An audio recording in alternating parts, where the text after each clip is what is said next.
Revelation 9. The fifth angel sounded his trumpet, and I saw a star that had fallen from the sky to the earth. The star was given the key to the shaft of the abyss. When he opened the abyss, smoke rose from it, like the smoke from a gigantic furnace. The sun and the sky were darkened by the smoke from the abyss.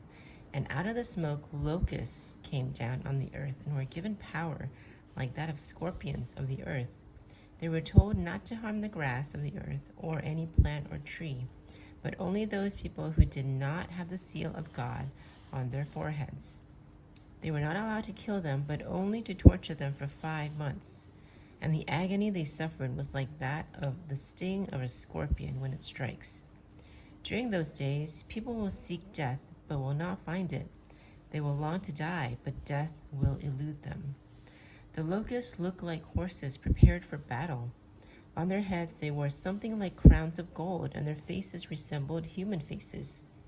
Their hair was like women's hair, and their teeth were like lions' teeth. They had breastplates like breastplates of iron, and the sound of their wings was like the thundering of many horses and chariots rushing into battle. They had tails with stingers like scorpions, and in their tails they had power to torment people for 5 months. They had as king over them the angel of the abyss, whose name in Hebrew is Abaddon, and in Greek is Apollyon, that is, destroyer. The first woe is past. 2 other woes are yet to come. The sixth angel sounded his trumpet, and I heard a voice coming from the 4 horns of the golden altar that is before God.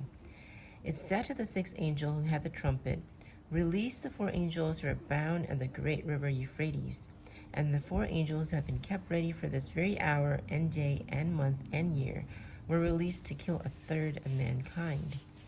The number of the mounted troops was twice 10,000 times 10,000. I heard their number.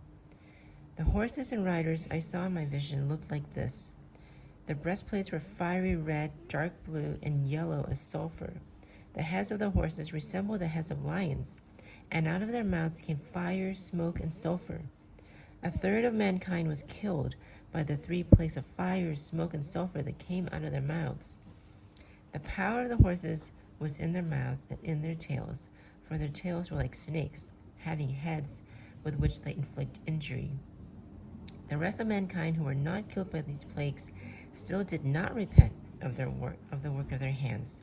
They did not stop worshiping demons and idols of gold, silver, bronze, stone, and wood. Idols that cannot see, hear, or walk. Nor did they repent of their murders, their magic arts, their sexual immorality, or their thefts.